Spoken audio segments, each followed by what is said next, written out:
How's the background look? It Am I looks lighting right? perfect, Dana. I love it. Okay. I love you can see the top shelf with the Oh, cleat. good. Yeah, it's great. Hi, All everyone. kinds of How's memorabilia. it going? Yes, Becca. Hi, Jeff. Hi, Karen. Hi, How's it Kyle. going, Becca? Hi, John. Hi, everyone. I know, Jeff, we were speaking with Becca when we first met her about you and found out that you knew each other. It's so special. Yep, No, it, she came out to Massachusetts just before the pandemic, and I had the opportunity to see her speak. It was A&E, right, Becca? Yep, Yeah. it was good. Yeah. Awesome. Well, we're so happy to have, Jeff joins our Lunch and Learns every single week. He is so awesome, and we love to hear his voice and have his input on everything. And so, yeah, well, I'll just go ahead and get started. Happy Wednesday, everyone. Thanks for joining us. I'll just add people as they come in. We are recording this and we'll put it on our YouTube channel. So any of those who are watching at home, hello and welcome. We have an amazing guest speaker today. A couple Zoom rules before we get started. For those, just a free refresher for those who are new, please mute yourself when you're not speaking. We recommend speaker view for presentation. Video sharing is optional, though we'd love to see all of your smiling faces. I just feel like it's more personal connection when you have your video on. We love to see you. And so please share. You can also type any questions or comments into the chat. We very much encourage you to as you have comments during the presentation, please feel free to engage with us and interact. We will have a Q&A at the end where you can unmute yourself and ask our guest speaker a question. And I will be monitoring the chat as well, and will share everybody's answers. We also send out a recap email that we do a question of the day, and we include everyone's answers in that. So be sure to answer our question of the day and include all your questions in the chat bar. A quick update from Autism Tree. We have now reached over 578,000 people through all of our social media channels since March of last year when the pandemic first hit. Thank you to everyone who has been following us on social media. Our posts have been shared over 1,000 times, which blows my mind. I'm just so excited. Thank you so much for sharing our content, our videos. Shout out to all of our program managers and directors and our volunteers who have submitted video content to engage our kids and families during this time. We now have 379 videos on our YouTube channel. We only started with like 20 guys, or like 50. So it was a really small number, and now we are over almost at 400, which is incredible. So please subscribe today. We do post about every week, definitely every week, sometimes multiple times a week. And we've posted 329 of those videos since March of last year, which is incredible. We do have a couple video series and playlists that you can check out on our YouTube channel. One of them is our Reading with Autism Tree series, where we have our volunteers read a children's book. We're very lucky to have, the publishers are making their books available for recording, and so we can engage with our kids that way. We've now posted 106 videos and reached over 50,000 people just through that series. We've also been busy with virtual events. We've provided 253 virtual events to date, and we have 8 events coming up between now and the end of May that we do add a lot of events monthly and weekly. So stay tuned on our calendar for more information. We do offer 19 of our 20 programs online currently.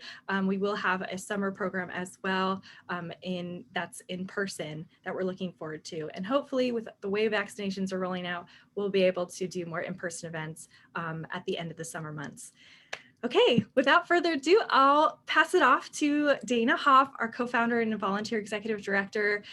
This is our 50th Lunch and Learn, and she's going to do a special introduction for our guest speaker today.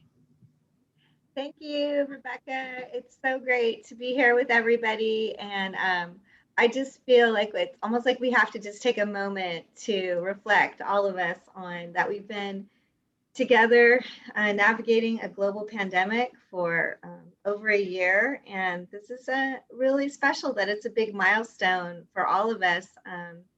Doing 50 Lunch and Learns is pretty extraordinary. Nothing was on our radar before this. I never had heard of Zoom, and I really don't think I would have met Becca, Lory, if it wasn't for Zoom. And you know, her reaching out to us was very special. And Rebecca and I really enjoyed the time we had getting to know Becca, and just feeling really blessed that pretty much pretty consistently about once a week, we're having people reach out to us that want to tell their stories about being diagnosed later in life. Last week it was Mark, and he was diagnosed at 49. And I just think it's no accident that Becca's here today, and that's where her heart lies, is helping um, people on the autism spectrum or neurodiversity that are older. And so it's just interesting, Becca, because in the history of Autism Tree, we've never sort of had this dynamic where we are weekly having adults with autism reach out to us. And I feel really blessed that Rebecca, along with myself, we embrace each one and learn from it and are touched by it, and just excited to have it be part of the Autism Tree, and also our global neuroscience conference that we're working really hard on. So I think the timing is just really right on point, Becca. You're coming to the foundation as part of our family. Like, I was talking with Becca on the pre-call, just telling her that I don't really introduce our speakers in a professional way about all her CV and the amazing stuff she does. It's more of what is the connection that I feel as the founder and executive director, along with Rebecca, doing this, is we feel her heartbeat. And when we feel that, we're all systems go to bring her into the ATPF family and learn from her. So it's a great warm welcome. And we start we always with a question, Becca. So it's up to you if you want to answer. But it's kind of fun. In the early lunch and learns, I didn't ask the speaker if they wanted to answer the question, and now I do, and it's been really fun. So what was the most life-changing experience you have had helping someone else? If everyone wants to type or share that. Becca, would you like to kick it off? How do you feel about answering that? I'd be happy to answer that, though it's a tough question for me. I now work with so many other autistic adults that I don't know if I could pick just one anymore. That's like the place that I've gotten to. But the one that comes to mind is the one that I have a visual for. So right behind me, you see that pink cat right behind me? That's one of my clients made that. And she's someone that I really worked with in terms of building her life around her diagnosis. And what she realized was that she really enjoyed making craft things, but that because it wasn't a moneymaker, because it didn't really serve a purpose, because all of these things, she wasn't allowing herself to do that. And so we started incorporating that into her life, and now she has a whole craft room that's like designated to it. And she has an Etsy store and a Redbubble store and all of these other things. And she's making mobiles for children and t-shirts and all kinds of things. And to me, that's like picture perfect of what I do, right? Here's somebody who was eliminating the joy from her life because of other people's judgment about what she was doing. And then when she allowed herself the joy, it brought her more than she really had anticipated and more than what she was looking for. So that's one of my favorites. I love that. Yeah, I totally understand why it's hard to answer the question. You know, I kind of felt that way because the obvious one would be, you know, it was life-changing figuring out that my son had autism and starting Autism Tree. But I thought, you know, everybody would pretty much know that. If I was to be like a little bit more soul searching on the question, I kind of end up turning it upside down.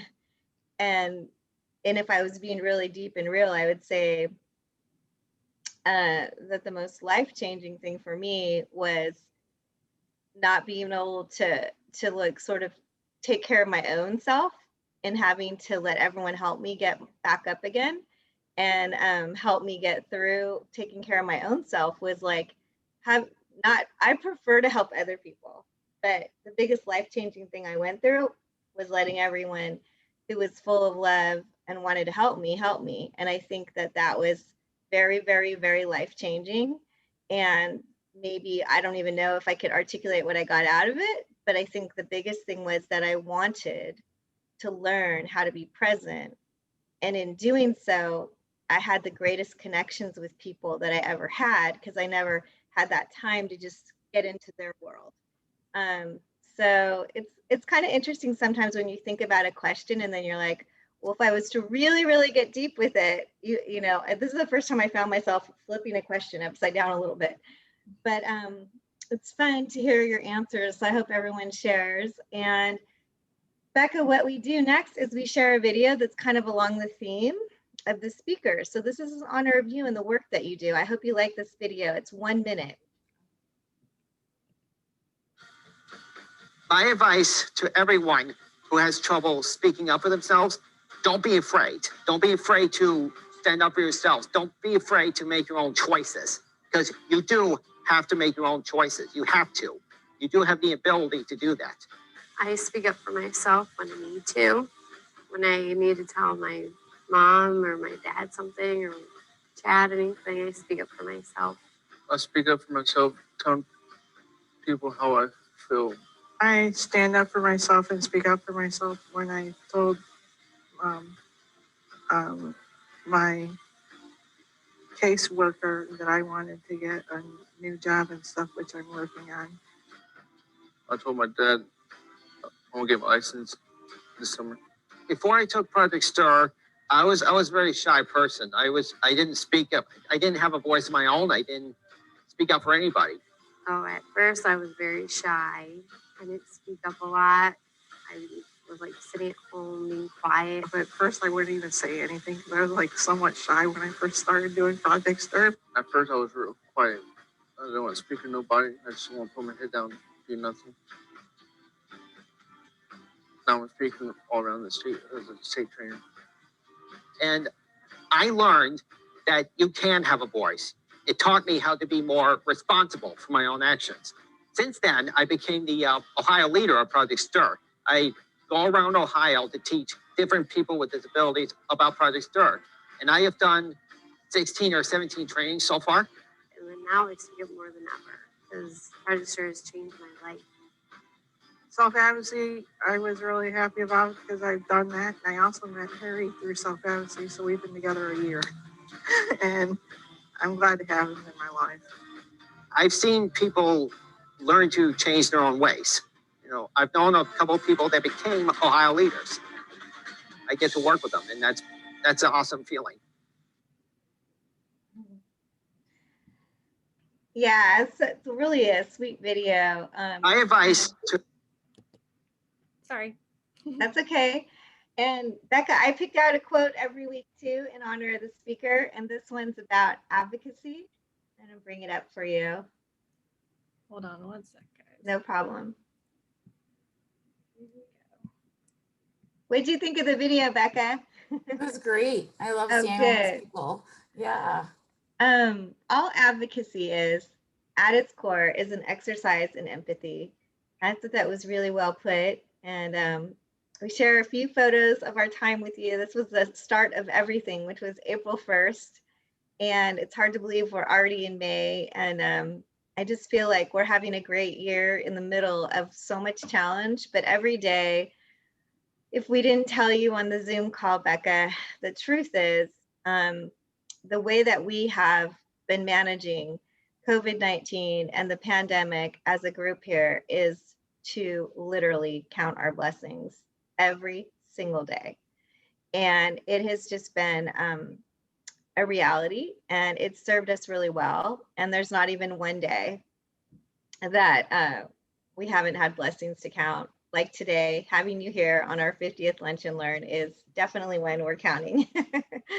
So with that, I want to give you a warm welcome and say thank you for sharing your time, sharing your talent, sharing the treasure of what you do. And I really appreciate your heartbeat for the community that and just to share, you know, taking us to the next level is what I feel like you're doing. And I love that. So thank you, thank you, thank you. All right, you guys. I am, I guess, going to take over the screen for the moment with my crazy presentation.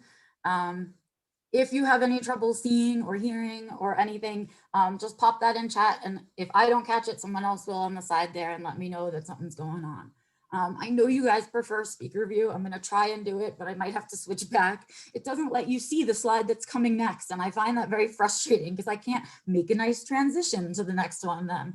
But I'll give it a try in speaker view. We'll see how we go. All right.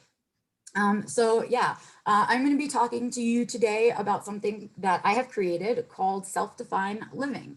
And this is going to be a portion of the intro presentation to that, which is called Creating a Life You Don't Need a Vacation From. The full presentation is actually up on my website if you want to do the whole thing after I'm done with this, but this is a little bit. So a little bit about me right now. This is who I am. 9 years ago almost, that I look nothing like this. Right? 9 years ago, I was someone who was had no friends. I had no connection, no technology. I had been bedbound for 3 years and suicidal. And that's where I was 9 years ago when my autism diagnosis came into my life. Now, I am a consultant, a speaker, an author. I talk about neurodiversity and autism just about wherever anybody will have me. But my big focus these days is about autistic adults and the lack thereof of services and supports that we have. In addition to that, my particular passion is quality of life for autistic adults. Really important to me as an autistic adult, but also as someone who works with autistic adults, right? I want to be helping folks to get to their quality of life. So that's what I do. This is me with Walter. Walter is my emotional support animal. I trained him from rescue puppy all the way to being able to take an airplane to be my emotional support animal. So on occasion, I teach him to speak. But this is what I look like a really long time ago, right? I was like this in every one of my baby pictures. Every time I show this slide and I look at this face, I want to look at every other autistic in the audience and be like, don't all your pictures look like this? Don't we all just look like the camera caught us by surprise and our mouths are wide open and we're not looking, right? So that's what I feel like when people say, I want to know what autism looks like, that's what I want to show them, or like all my baby pictures with my mouth open. But that's what it looked like for me. The other thing you can notice in that picture is that I have already picked my special interests, right? I am to this day an animal person. And I am also a book person to this day, right? So there they are already in my life, right? And that's me with my mom providing what I would like to call empathy, which is something that we are told we don't have on the spectrum. And yet there I am doing exactly that, right? And it's important that it's me and my mom because that's kind of what my whole life was. It was just me. I was the only child to a single mom. I had no siblings to be compared to. She had no other children, right? And it was just us. So these are the pictures of me pre-diagnosis. I show these pictures because in these years when I looked like this, I got nothing but compliments. How pretty I was, how much style I had, all these other things. But when I look at these pictures, I just see sadness. Right? When I look in those eyes of that person, I can just see the misery that that person is suffering through. There's no light in those eyes, right? And that's because I was missing that, right? I was missing a big old giant autism diagnosis in my life. And without it, I was really, really fumbling through life, really just struggling with how to be in the world. And so then it arrived. At 36, I was reading Wikipedia in search of some medical stuff for myself, and I stumbled across sensory processing disorder. And directly after that, I stumbled onto what we then called Asperger Syndrome. So right there, sitting in front of Wikipedia on my laptop, homebound, I discovered the word Asperger's, and I'd never heard of it before in my life. I read that entry, and it was like reading my own biography. Gave me goosebumps. I was the whole deal. I sent it to my mom and she said, you found it. This is the thing we've been looking for your whole life. Let's go get it diagnosed. And so we went on our little journey. It was an important piece for me to get this diagnosis, not only because it really provided me with something I'd been missing for a very long time, which is hope. Really hadn't had hope for many decades at that point. The other thing that it gave me was a vocabulary. right? I want you to imagine, right, getting through your whole life with autism without access to the words on this list. Can you imagine? Imagine going through your whole life trying to explain a meltdown, a burnout, a sensory overload issue to somebody without using those words, right? There's no way anybody understands what you're talking about. And when you talk about it, you sound crazy, right? You sound like it's an unreal thing, right? And what happens then is we get invalidated. No, that's not what's happening. No, that's not how you feel. No, no, no, no. Because without the diagnosis, we're not using the words that people need to hear to get that this is what's happening, right? Because a meltdown is a really specific thing, right? I didn't just lose my temper, right? I had a meltdown and they're different, right? So with this diagnosis, I got this vocabulary.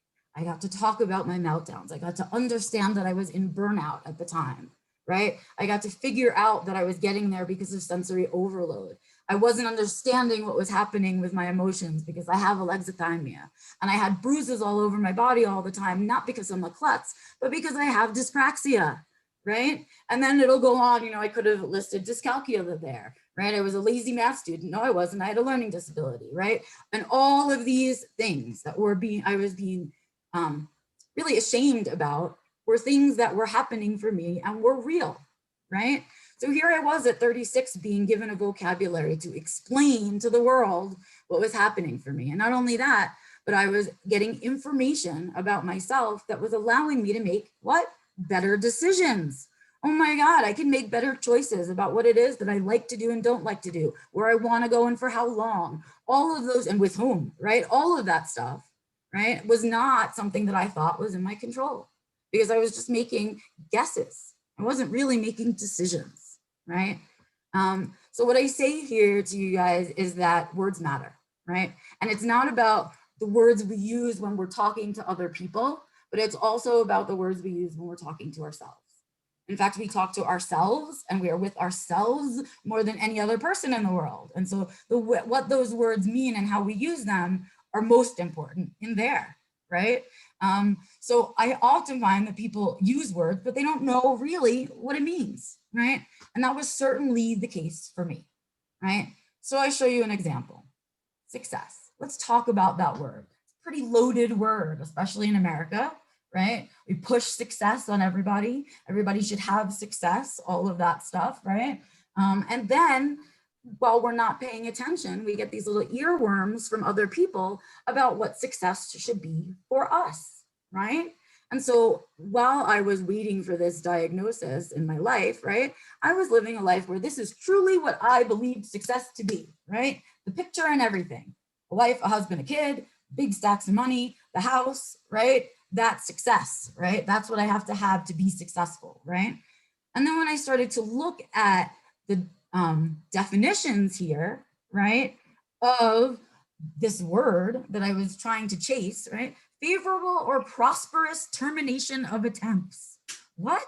That sounds awful, first of all. Why would I, like, okay, everything went well, so I stopped. I just stopped living, right? That's kind of weird. Or an accomplishment of one's goals. Okay, that one's a little closer, right? Attainment of wealth, position, honors, or the like. Well, I don't want any of those things. I'm not looking for any of those things. I don't care about that stuff. Why am I chasing it? Interesting.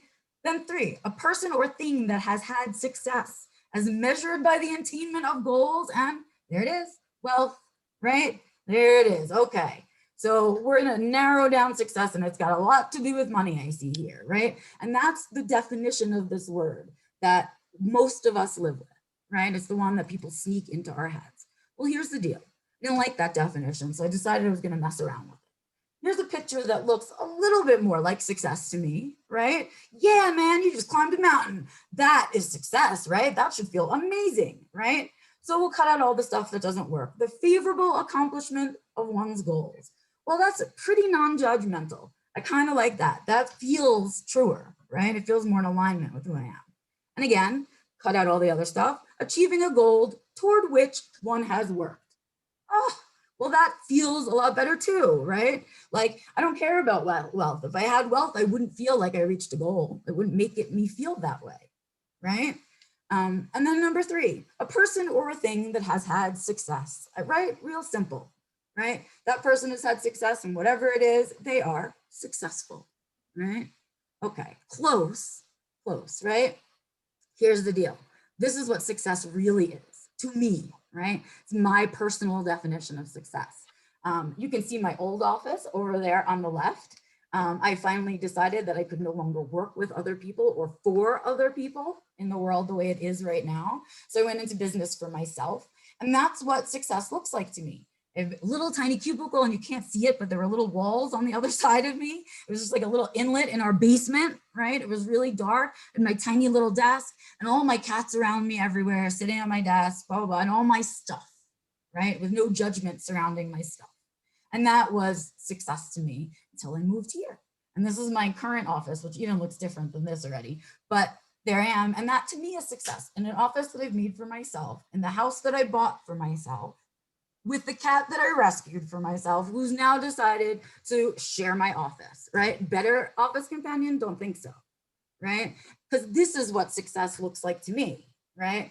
And did I accomplish my goals? Yes. Did I achieve a goal I set for myself? Absolutely, right? And I'm a person that has had success as measured by me. I say, this is what success looks like. I say, it's great that you have billions and billions of dollars, Bill Gates. I would never want your life, right? That's not the life I want. And so to me, this is what success feels like in my life, right? And so you can see how just shifting your perspective on that one word, right, can change how you view your circumstances, right? Suddenly, I'm not a failure because I don't have the things I don't want. Oh my God, that doesn't make me a failure. And when I get the things I do want, that makes me a success. Well, that seems very simple, but it wasn't the life I was living, and it's not the life that most of us live, right? So what I went on to do is do it with a lot of words. I realized that I had a lot of trigger words in my life. There were words that I felt meant something that isn't the definition, because that's not how it worked out in life, right? And so understanding how all of these words, right, fit into my life and what they really mean to me. Like, for example, I see the word independence. The first thing I think of is that it's a lie. That's the first thing I think of when I think of independence. I didn't used to think that. I used to think independence was a part of success somewhere, right? But that's a lie. Nobody is independent. If your car breaks down and you hire a mechanic, you're not independent. If you need an accountant to help you with your taxes, you are not independent. If you need someone to mow your lawn or get your groceries, any of those things, right? You are not independent. Every human being is interdependent, right? We all rely on somebody for something, right? So shaming people for needing a support is ridiculous, right? It's absurd. And telling someone that if they have supports, they'll never be independent, or that they should be chasing independence. Why? Why should they if nobody else does, right? Everybody else uses other people. So we think about that, right? So when words live in your life, they take up a space and they mean something to you, whatever your life experience led you to. The thing is, as an adult, we need to check in and say, is that the truth anymore? Is that how I feel about it still? Are those even my words? Oh my God, right? And so we need to do that. And as autistics, we are so taught to ignore our instincts, ignore our guts, not do the things that come naturally to us. We're invalidated left and right, and we stop doing that, and we just digest what people give us. This is what love means, this is what success means, and we're never even told that we can have our own opinion about what we think those things are. And that's frightening. And yet we want the entire adult community with autism to be independent. What? I mean, it's an absurd idea, but until we start looking at the words that we're using and the way that we're using them in our lives, and especially in here, right, we may not be living in alignment with ourselves or living a truth anymore, right? And that's a scary thing. So when I looked at that, I thought, okay, there's a bigger goal here. This is not just about understanding where words live in my life, right? I don't want to live this life like this anymore. I figured out it's all wrong, and now I want to fix it. I don't want to have to accept what is sitting in front of me, because the way I got here was by chasing everybody else's stuff, right? And so what I realized what I wanted was to build a life I didn't need a vacation from. And I said that specifically because I was somebody who was living for my weekends, right? I would bust my behind and use every spoon that I had Monday through Friday, 9 to 5, to do that right job so I could be successful. And then Saturday and Sunday, I would want to die. I would lay in my bed and not shower and not eat and just sleep and whatever, because I'd have to be ready for Monday, right? So I lived every Monday for the next Saturday, for the next Saturday, right? And it was awful. And all I waited for was that vacation to come so I could get away from it. Right? Well, there aren't enough vacations in the world to take you away from your life, a life you're unhappy with, right? Something was missing for me. I was working with all these words, right? I had gone through my words, here they are, right? I was thinking about what work and career meant to me. Could I be in business? What do I mean by performance, responsibility? All these big, heavy, loaded words, but I was missing something. I'd addressed all these things. There it is. What?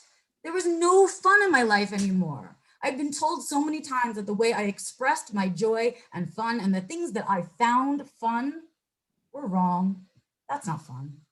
That's not fun. Don't flap your arms. Don't yell too loud. Oh, all right. Okay. I'll just not joy at all then, right? Joy must not be essential. Is that horrible? When you think about the autistic kids that are around right now, would it be so horrible to think that their joy just gets muted and extinguished?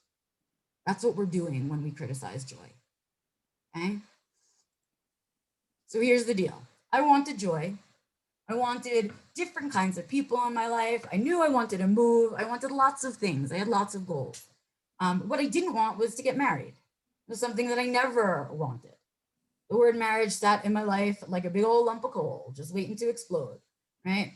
I am now 45. I got married at 42. So up until I was in my late 30s, all I heard was, when you can get married. You can get married. You can have kids. When you get married. You're gonna get married? You can't be alone all the time, right? And that was it. And it was like a song. And all I had experienced about marriage was my parents. I was 2 when they got divorced, so that went well, right? And I didn't see him much after that. So why would I want that? All I've seen, especially as someone who grew up in the 80s, all we saw was divorce all over the place, right? And so why get into any kind of contract that you think isn't going to work? That's illogical, right? So I didn't want anything to do with it. Why would I tie my life to somebody else's when people make stupid mistakes all the time? I don't want to do that, right? And no concept that there was joy attached to this word, okay? None. This is what the word meant to me. This is the dictionary definition of marriage, and it is the saddest definition ever. Look at this. The state is the first thing we talk about.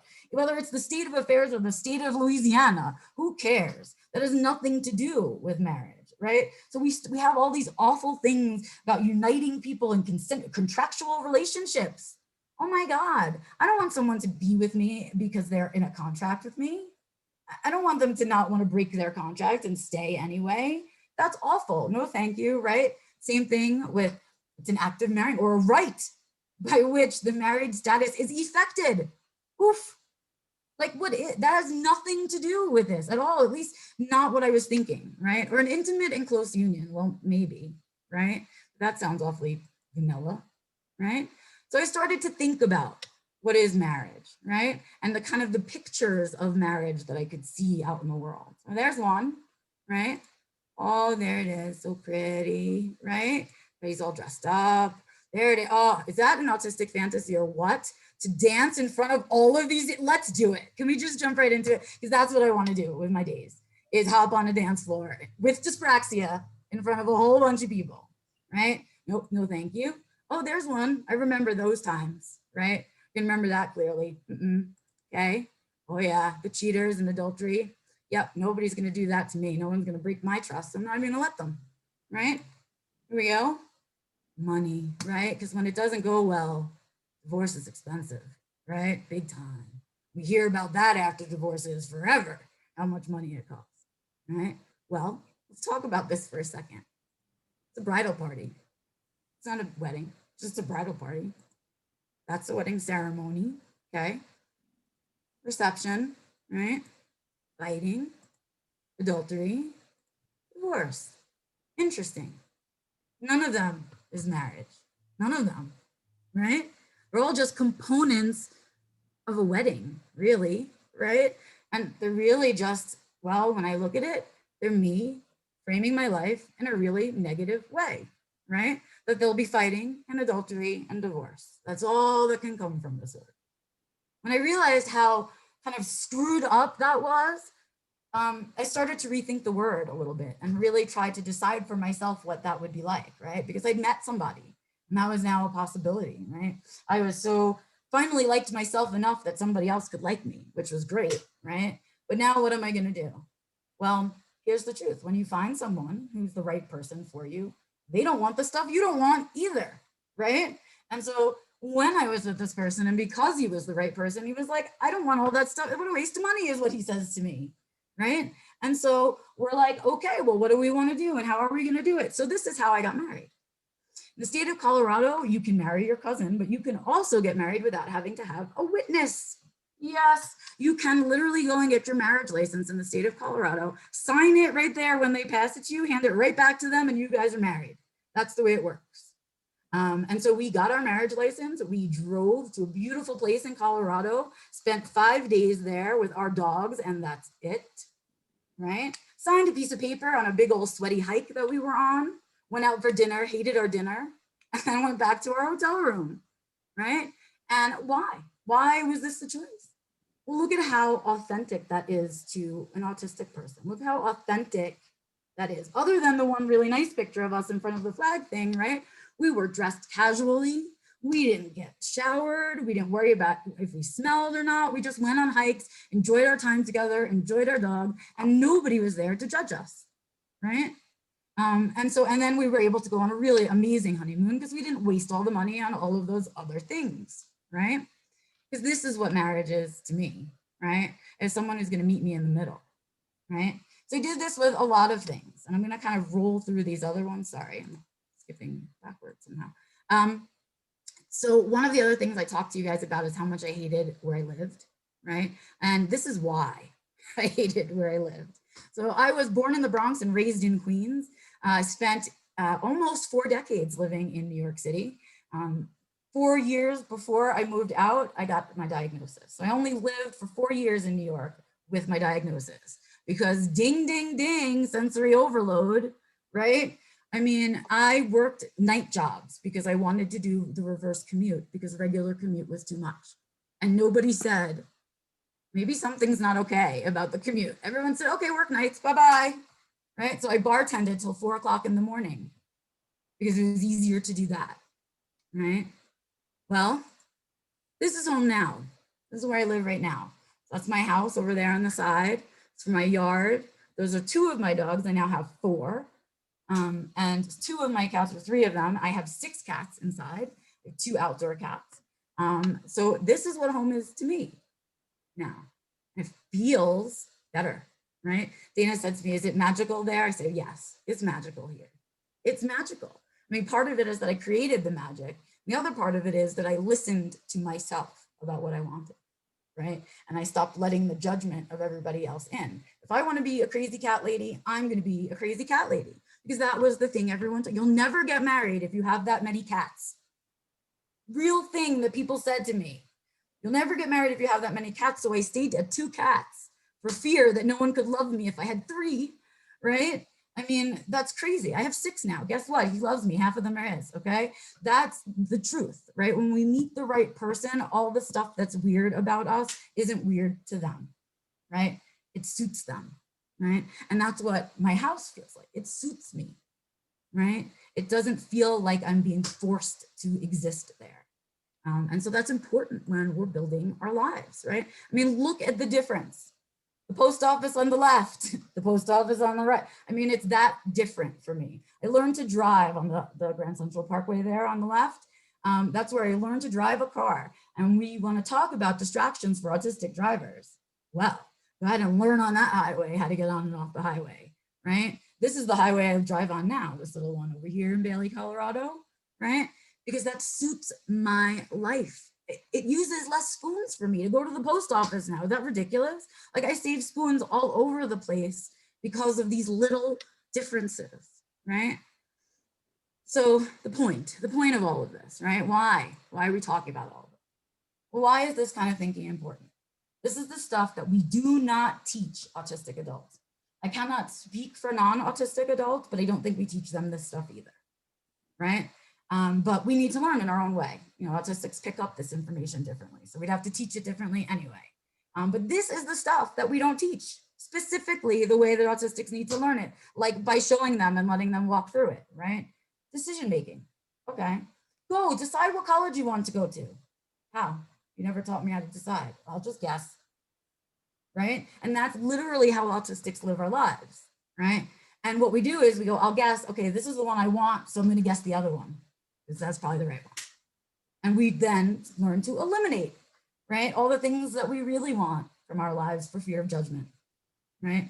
So we don't learn how to make good decision making. No one walks us through that very first important decision, so we have some idea how to make a pros and cons list or something, right? We don't get that, right? And yet we're supposed to go out and be independent, right? There's that lie, right? Go out there, even though you don't know how, please go out in the world and figure it out, right? How to make long-term plans. Autistics usually aren't included in any long-term planning, right? In the early portions of their lives. We often exclude them from that decision-making and that planning part. And then somehow we expect them to know what they want to do for a career and who they want to marry and who they want their best friend to be and what color is their favorite and all kinds of other things, right? But we've never taught them how to set a short-term goal and a long-term goal, how to make the plans to get to those goals, none of that stuff, right? So we've never taught someone how to really set and meet those individual goals, right? How do I know what a goal is for me? How do I peel that out of everybody else's goals for me, right? How do I know which one is the most important, the least important, right? None of that stuff we teach. We don't teach our autistics to trust themselves. In fact, we teach the opposite actively, right? By invalidating and telling people they're not having experiences that they are, we're saying anything you're feeling is not real, don't trust it, I know the truth on the outside, right? So we learn real quickly to not trust ourselves. We hear often about interoception issues, which is the communication between the brain and the body in autistics. There's why, right? When you start to turn off your gut from your brain, you don't feel anything. Not that you have to go to the bathroom, nothing, none of that stuff. Because anything that you naturally have occurring for you is wrong, is what you've been told and shown, right? So we no longer trust ourselves, which means we pick the wrong jobs when we go on a job interview, which means we pick the wrong person online to go out on a date with, which means we're making all of these toxic choices because we're ignoring our guts about stuff, right? We never learn what we actually need and want in life to get by because everyone's always so busy telling us what it is that we need and we want, right? And eventually you just get tired of thinking that your opinion matters at anything. So you just stop caring. And the truth is that your needs and wants change throughout your life.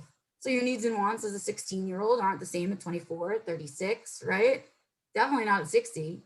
So if you don't learn how to figure out what those are for you when they change, how do you fix it? Can't, don't know, right? Where is everybody suddenly who was telling me how to do all these things? Where'd they go, right? Okay, and then we never really develop a personal identity, right? We talk a lot about masking and echolalia and all of those things, right? Our personal identity gets lost in the mask, okay? And it becomes hard to separate who is you and who is the you put on, right? And that means that you've lost that connection again with who you truly are. And so none of your true needs are ever even acknowledged, let alone met, right? Those are some big, heavy things to talk about at Lunch and Learn, but they're important. And they are important because of this lovely thing that Steve Jobs said, which makes it poignant because he himself did not have enough time on this planet, right? Your time is limited, so don't waste it living somebody else's life, right? If your life ended tomorrow, would you be happy with the life that you lived? If not, today's your chance to make it different. Today's your only chance, right? Tomorrow, today will be gone, right? And so what we have to do is take advantage of every day and do a little something that is at least directed towards our own self-care and our own self-preservation, self-well-being, all of those things, right? Every day, because time is a non-renewable resource. What? That's right. You can't get it back. You cannot recharge it. You cannot ask for more, purchase more, none of it. It's gone. When it's gone, it's gone. So if you're not making the most of it, what are you doing? Right?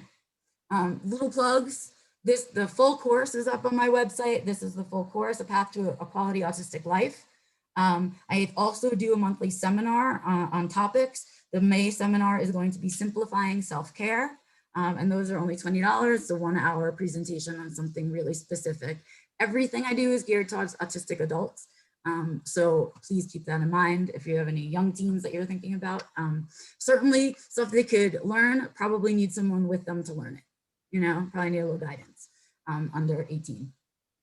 These are a few of the free resources that I provide. I have a free newsletter. I do 2 live streams a week. And I also have 2 news groups, one on LinkedIn and one on Facebook called Neurodiversity Newsstand. Literally a dump spot for all of the news that's going on in our community, the events, all of that stuff. It's a place where people can have conversation, but no disrespect. So if you're just looking for a place to pick up all your news and all the stuff that's going on in our community and you don't want the drama, that's your spot. Really, I don't tolerate it there. That's it for me. My stuff is on the side. I can leave it up if you want to, but I'm sure that Rebecca will make sure that you guys get it. And that's about it. Definitely. Awesome.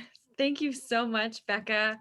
I'm going to go ahead and good, you're sharing your screen. So, oh my gosh, I'm just blown away. I personally find you really inspiring. So thank you so much for sharing your authentic story so honestly of like your whole journey and your whole how your perception of yourself has evolved, you know, because of this diagnosis and how you really took it and it empowered you to really create your own life the way that you have always desired it to be. And I just think that's, you know, incredible for our autistic young adults to see and for everybody to see that just because society might, you know, we have these definitions of success and all those things that you were talking about so passionately, and we just require a mindset shift, you know. Big time. And I picked up this one quote that I have on my corkboard on my office wall, and it says, "Self-awareness is wasted if it doesn't result in self-acceptance." Yes. And I feel like that's what you help young adults with autism and adults with autism do. You know, it's that self-awareness of having this diagnosis and what you are, and accepting those parts of yourself and getting them towards, you know, accepting a different life for themselves, and that's what they want. Well, it's like we tell a lie all the time. We tell this lie that everyone's living this cookie cutter life and everybody has their stuff together and everybody this and everybody that. And that's a lie, right? It's a lie. Everybody has something going on in their life. Everybody, nobody's life is perfect. Everybody has their challenges, all of those things. But the difference for us is that we're told we can't do anything about our talent. Like we're literally told, okay, you're there and I'm going to make the decisions for you for the rest of your life because I don't think you'll ever be able to. So you have people in your life who love you more than anything, telling you that you'll never do these certain things. And so what we really need that mindset shift in our autistic adults, because as an adult, you've catched so much stuff. You have so many other people's ideas about life in your head at that point, right? And no idea how to connect with yourself and what it is that you want under all of that, right? And it just can be so overwhelming for the autistic brain to figure out where to start that shift that we never do, right? And so all I do is provide an opening for like, here's how, this is how I started. You can do something similar. Here are the tools that I use to build this life that I have. And here's how I maintain it. Go do, right? I'm going to teach you how the way we need to learn how, right? Because that's how, and it's doable. Because if I go and do this, that's one thing. My client back there with her craft room, right? Her life is totally different now, but not a life I'd pick, but her life, right? And every time, like now she posts pictures all the time of her life and the things that she's doing or where that she is, and she wants to share it because she's enjoying it, right? How many autistic adults can you say want to show you all of the things that they're doing in their lives because they're so proud and they're so proud of themselves, right? And so there's a difference between being proud and saying, oh, my mom will be proud if I do well on this test. Oh, I did well. Let me show my mom the test. She's proud, right?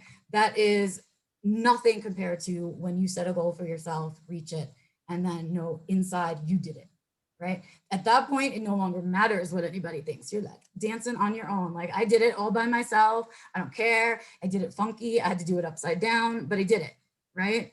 And I got it, and I'm where I am. And the truth is, we don't see all the mistakes that the successful people make along the way. We never see all their failures and falls. We only see that one time that it went really well and they got really lucky and it all, right? That's what we see. But behind that were years, decades of attempts and failures for those people. Right? Yeah, for all of those parents and supporters who are watching this, do you have any advice for the loved ones of adults on the spectrum, and how to better empower them and support them and get to this point that you're saying? Well, first I say to parents, are you doing that, right? Have you done this for yourself? Are you living a life that you like? Are you miserable? Do you like like what example are you setting? First of all, right? So we can't teach someone to do something we don't do ourselves, right? No one's going to buy it. And autistics don't like things that are inauthentic. So we will know that you're not doing what you say, and we will not listen, because why would you do that? That's dumb. If you won't do it, why should I? Right? And so think about that piece that you're setting up. So we take advantage of our echolalia and the fact that we watch patterns and the fact that we are observant and all of those things, and live your life the way you would want your child to live their life. So that's step one, be an example, right? And then step two is to be including them in the conversation. Like, even if you think they're out of earshot, autistics have super sensory hearing. We can hear what you're saying, I promise, right? Even when we don't want to. So think about those things and the things that you're talking about. And are you including your child in those conversations and letting them have an opinion about it? Let them decide about some of the things, let them get the practice, right? The only way for us to learn how to make decisions is by making a bunch of decisions. Right? Same thing with tying our shoes, same thing with taking a shower, right? We got to do it a bunch of times. So give them the opportunity to try, right? Right now, they're as safe as can be. If they make the wrong decision, you are there to swoop in and save them. But teach them how decisions get made in your life. Teach them how you're making them and why you make them, right? And then include them. What do you think about it, right? Force them to have to think about their opinion about something. Teach them that they don't have to agree with you, right? Teach them all of those things. And even when they don't agree, it doesn't mean they'll get their right way, right? They may not get their way, but they're allowed the disagreement, right? They're allowed to voice their opinion. When we dismiss the opinions of autistic children, we don't give them the opportunity to share it. That is the beginning of that invalidation that becomes trauma, that becomes regression, that becomes it just becomes depression and all of the burnouts and shutdowns that we see. Right? That's wonderful advice. And I just want to say a couple things from the chat. People have been typing in this whole time. Karen says, Becca, you are amazing. You are a gifted speaker, and I enjoyed you sharing your truth. Keep celebrating. Terrence Petridge. Thank you, Terrence, for joining the call. Hi. Terrence is Hi. an adult. He says, I love your PowerPoint presentation slides, Becca. It looks really great, and I'm sure it was perfect. Awesome. Well done. And thank you.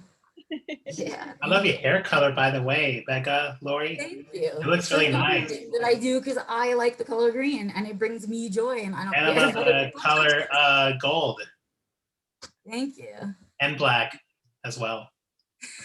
Yes, Terrence usually has a lot of gold and black backgrounds, and I love the background you have today too, Terrence. It's really thanks.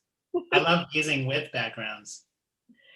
So I'm overall, everybody in the chat is saying great presentation. And you are a woman of many talents, public speaking, content writing, consulting, coaching, mentoring, all of this. Thank you so much for sharing with us today. I want to do a group picture with everyone before we go. And of course, like Becca mentioned, she put up all of her social media and her contact info. So if anybody has any follow-up questions that we weren't able to get to today, then you can definitely reach out to myself or to Becca directly, and we can get those answered for you. So thanks so much, Becca. This was amazing. Thank you. I'm so excited to have been here. Thank you. All right, everybody take big smiles. Now's the chance to turn on your cameras if you would like to share your big smiles. All right, everybody ready? 1, 2, 3. Awesome. Wonderful. Thank you so much again, Becca. Thanks for Thank everyone you. for listening. And Bye, Thanks so everybody. much. we hope Take to care. Have a good one. Good to see you, Becca. Nice to meet you, Becca. Have a good one.